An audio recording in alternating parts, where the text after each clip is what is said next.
Assalamualaikum warahmatullahi wabarakatuh dan salam sejahtera kepada anda semua fans Harimau Malaya. Bertemu kita lagi. Ada tak dekat sini fan e-sport? Hari ini istimewa, kami nak bawakan kepada anda Mr. Kelvin Pang Ching Quen. Hello Mr. Kelvin. Hello. You sihat hari Halo ini? semua. Ya, sehat-sehat. Thank you. So hari ini kita akan berbicaralah tentang situasi semasa e-sport dan apa perancangan pada masa hadapan. Okay, so Mr. Kelvin, I nak mulakan soalan saya dengan sekarang kita tengok e-sport punya ranking dekat Malaysia dahsyat nombor 4 tak silap saya kan. So kalau you boleh sharekan apa rahsia kejayaan e-sport punya team sampai boleh dapat ranking yang boleh katakan hebat ini? I rasa sejak kebelakangan ini, I think the past 2-3 years, semakin banyak organisasi e-sports yang muncul. I think one of the best examples ialah team Todak. I think setiap orang tahu team Todak sekarang. That mereka punya team sangat mantap lah. That for example di Mobile Legends mereka telah mendapat tempat kalau tak silap saya tempat ke-5 ke-6 di Piala Dunia lah, M3 punya Mobile Legends punya event. And pengembangan semua organisasi e-sports ini memang adalah satu jump start lah bagi untuk mendapatkan result ni. Ada proper management, ada proper facility macam football lah. Kalau I nak buat perbandingan macam so-called privatization ni, macam yang Manchester United, Liverpool kan semua ialah klub-klub tersendiri, sama dengan e-sports. So macam e-sports club lah. Mereka semua dari pemain handal semua ni dari organisasi yang agak popular lah, yang dapat bagi support kepada mereka lah. Kalau you boleh share dengan kami, apa kejayaan yang paling besar yang jadi turning point orang Malaysia mula memandang e-sport ni? I think ada dua fasa. First fasa pertama ialah di zaman PC kan, ialah 2013, di mana Orange Esports menang tempat ketiga di Dota International, Piala Dunia Dota lah. So ini ialah first turning point untuk PC. And then second turning point I rasa zaman mobile, in which Malaysia menjadi tuan rumah kepada Piala Dunia, iaitu the first Piala Dunia Mobile Legends, iaitu M1. I think itu ialah one of the turning points as well untuk e-sports ni terus berkembang. Okay, so ada dua kejayaan tu memang kalau saya dengar pun memang luar biasa juga pencapaian dia. So apa yang ada tak faktor yang you rasa penyebab kenapa memang remaja akan mudah tertarik kepada e-sport ini? I rasa remaja dan pemuda sekarang, especially sekarang lah, because like I say, zaman mobile sekarang kan, zaman mobile, that accessibility senang saja, bukan macam dulu dekat kalau PC perlu pergi ke cyber cafe dan ada had umur kan. So sekarang at the tip of your finger you sudah ada mobile game, you sudah dapat all this exposure dari mobile games. And then it's just that mereka nak mencungkil bidang e-sports ni secara kompetitif ke tidak is up to them. So kalau mereka rasa mereka lebih skillful ke apa, so they start to join competition yang kecil, tournament kecil, slowly graduate to semi-pro ke pro level. I think it's the same concept dengan football. Main-main dengan kawan dulu kan, then slowly main liga amateur, main liga semi-pro, main liga pro. Sama juga. You walaupun dah memang remaja sekarang memang dah terbuka dengan e-sport, masih tak ada you berhadapan dengan parents yang masih anggap main game ni buang masa, you better get a real job? Masih berhadapan tak? Yes. I think bila orang cakap macam tu. Soalan ini amat boleh I dikatakan amat personal bagi I, because I pun I guna jangka masa 17 tahun untuk convince ibu bapa saya. So I selalu bila I buat workshop pasal e-sports ini untuk I ada peserta-peserta tanya saya soalan macam mana nak convince parents So ini maklumat saya, ini kita berbual sikit. Ini maklumat saya. I guna masa 17 tahun untuk convince parents I. Sekarang I nak cuba convince parents dalam 17 minit. Because okay, ini sangat simple. I boleh sharekan. Kalaulah I yang ada peluang ini untuk berbicara dengan ibu bapa, I boleh change their mindset. Ini semua dari segi perspektif saja. Kalau dunia ni lah, dulu kan kita ada mail, kan tukar kepada email. Okay, kita ada commerce, tukar kepada e-commerce. So sekarang kita ada sport, kenapa tak boleh accept e-sports? So kita guna macam secara secara general punya. Ini kita tahu that di generasi ini kan semua jadi bidang ini semua. So what esports is also one of the revolusi of traditional sport kepada electronic sport saja. Ya. Ya, betul. Cantik. Make sense tak? Masuk akal tak? Masuk akal, make sense. Cumanya maybe kalau dari segi orang tua-tua dia pandang kalau bermain bola yang real tu kan berpeluh, sihat. Mungkin bila e-sport you duduk dalam bilik aircon lama, mungkin kurang bergerak fizikal. Macam mana you lawan yang macam tu? Okay, bila setakat professional, I think bila for example for SEA Games ini, pihak MSN dan ISN, Institut Sukan Negara, mereka akan introduce semua macam eating habits semua players, cara the diet of a player. So mereka akan make sure that makanan yang mereka makan bukan setiap hari junk food saja kan. So makanan yang lebih sihat, yang lebih berkhasiat, and also ada physical training juga that sebelum starting of esports training perlu buat senaman aerobik ke apa ke, because all this is to make the brain function.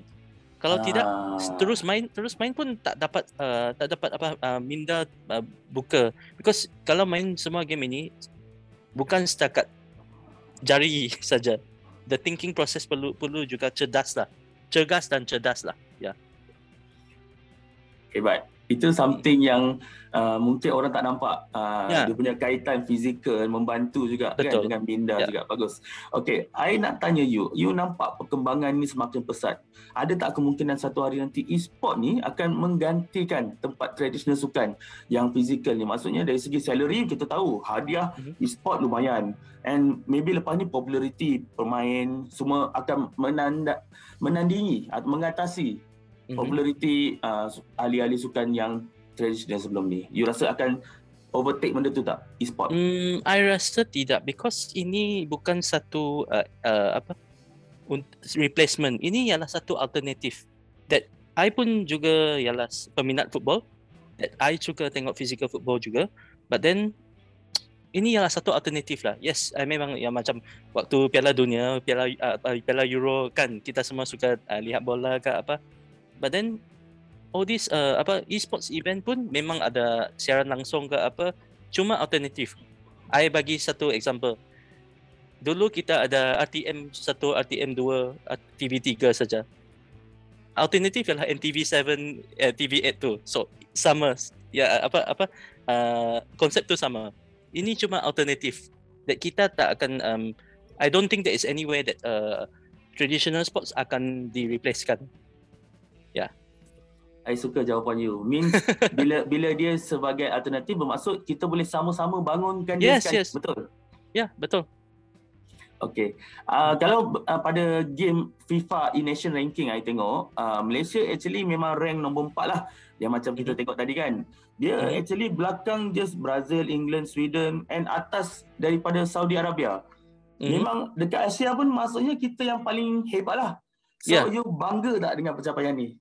Sangat bangga. I think ini ialah something that kita honest sikit lah, kita secara jujur sikit lah. I bukan nak maki football players kita, but I think the chances of physical football to make it to World Cup dalam hayat saya, I don't think it will happen. Ini I cakap secara jujur. But kalau Piala E dunia, I say we have a chance.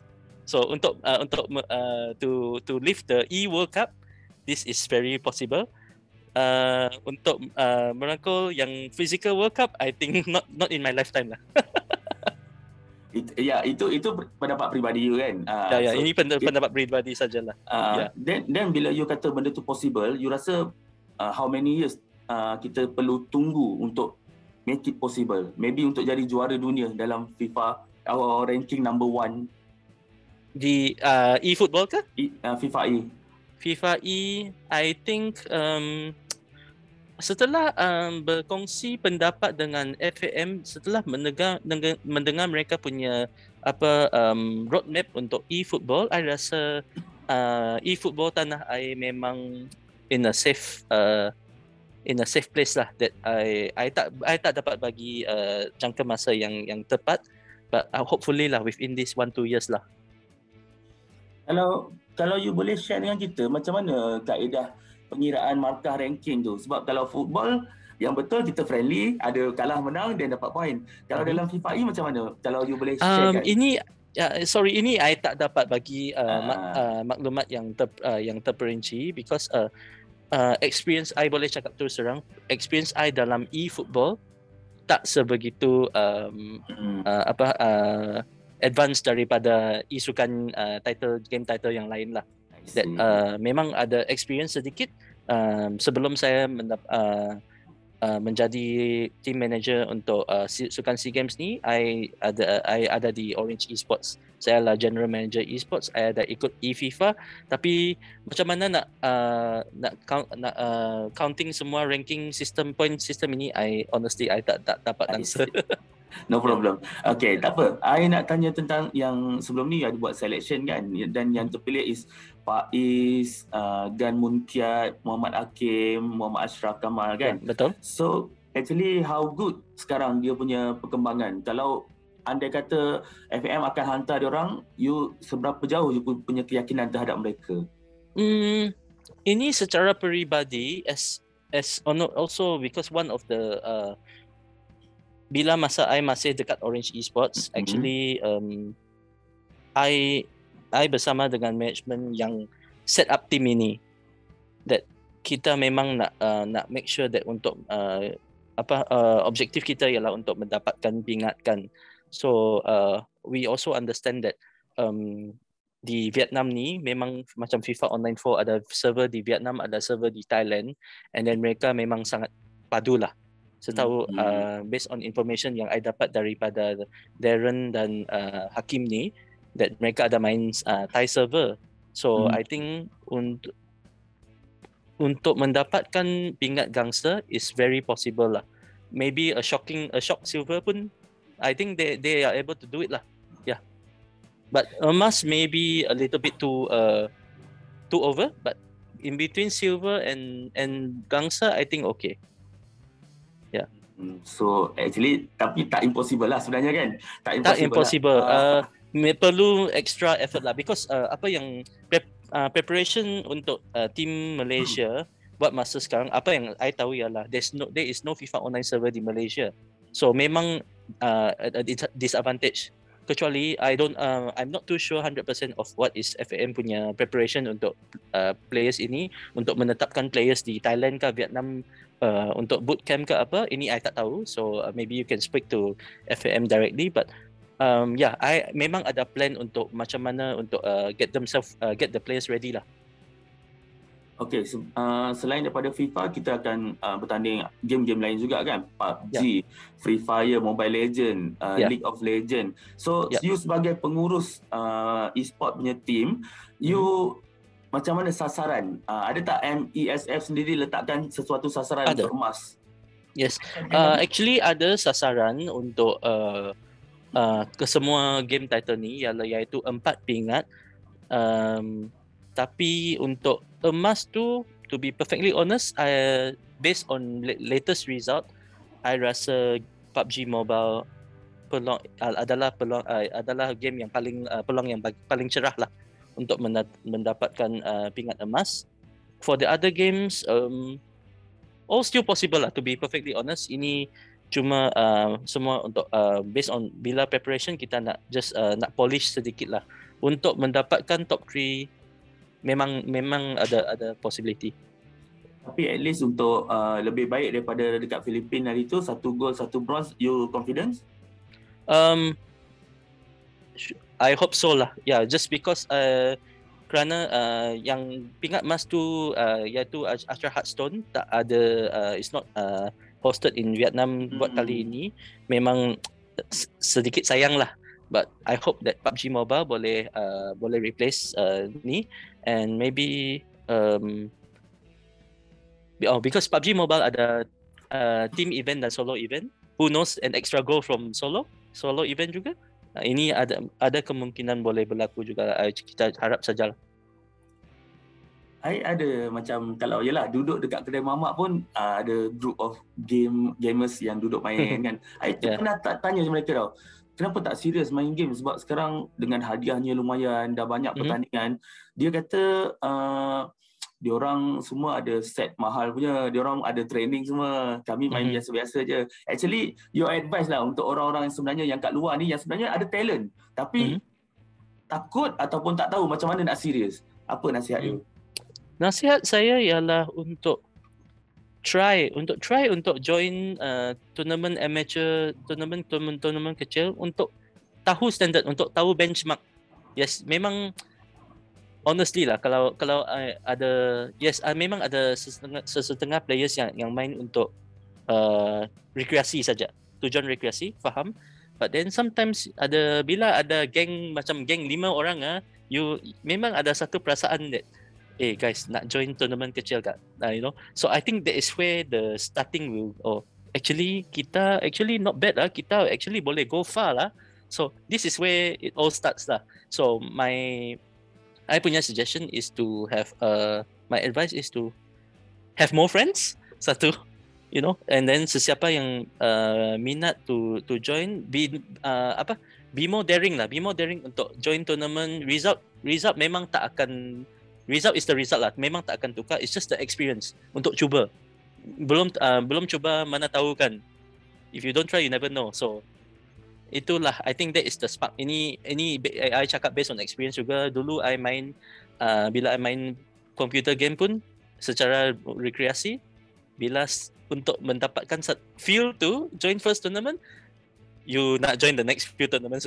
So it starts from there. I'm sure semua, I think almost more than 50% of our SEA Games athletes started from a mamak or started with a group of friends. Sama punya storyline. Yeah. Okay, Kelvin. My last question lah. Okay. Kalau lah you yang ada power dekat Malaysia ni untuk menaikkan industri e-sport kat Malaysia, apa yang you akan buat?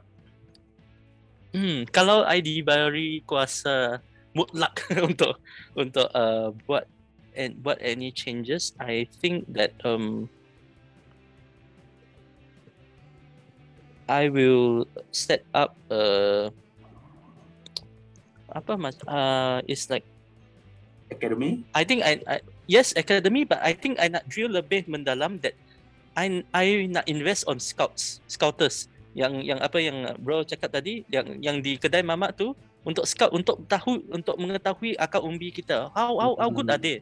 Because I think ini experience because I orang Sarawak kan, that Sarawak ialah negeri yang terbesar di Malaysia. Ini pendapat I sajalah, that I rasa export of esports player di Sarawak, macam a lot of places masih belum explore lagi. So if I ada kuasa, I akan tumpukan perhatian terhadap scouter yang memang pandai cari bakat, then lepas tu masuk ke academy. So we boleh menjanakan generasi baru every single time. Ini adalah satu inspirasi yang I dapat bila I ialah peminat sukan lah. Apa yang I lihat ialah di badminton Indonesia, that setiap tahu Thomas Cup you boleh lihat orang baru. I think this is what we need as well in Malaysia. That untuk e-sports juga, that setiap season you boleh nampak muka baru instead of yang muka yang sama saja. Ya. Wow, I rasa itu visi yang sangat hebat.